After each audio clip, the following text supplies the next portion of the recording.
கைலாஸும் ஜெயாவும் மிரட்டுறாங்க. நான் இந்த ஸ்டேஷனில் இருக்கிற வரைக்கும் கண்டிப்பாக உங்களை நான் வெளில விட மாட்டேன்.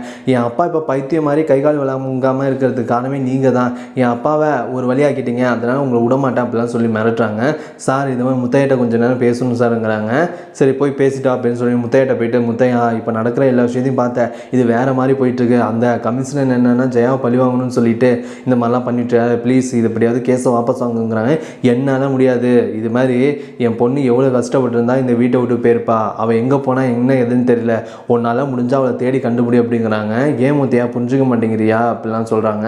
நான் என்ன புரிஞ்சுக்கிறது, இது மாதிரி என் பொண்ணை உன்னை நம்பி அனுப்பி வச்சேன், ஆனால் ஏற்கனவே நானே ஒரு கஷ்டத்தில் இருக்கேன், என் ஒய்ஃபும் இல்லை ஒன்றும் இல்லைன்ட்டு. இதுக்கெல்லாம் காரணம் யார்? என் ஒய்ஃபு செத்தது காரணமே ஜெயா தானே. அந்த விஷயத்த கூட பொண்ணிட்டு நான் சொல்லாமல் தான் இருந்தேன்.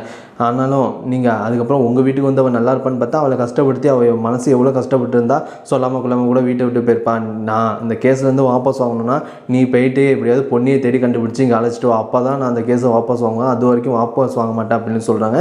இதை கேட்டு சந்திரசேகர் அங்கே இருக்க எல்லாருக்குமே அதிர்ச்சியாக இருக்குது. இதோடு பார்த்தீங்கன்னா இந்த ப்ரோமோ முடியுது. இதுக்கப்புறம் சந்திரசேகர் போயிட்டு நம்ம இது பொண்ணை தேடி கண்டுபிடிப்பாங்களா என்னது வீட்டு பார்ப்போம். இந்த ப்ரோமோ பற்றி என்ன நினைக்கிறேன், கமெண்ட் பண்ணுங்கள், லைக் பண்ணுங்கள்.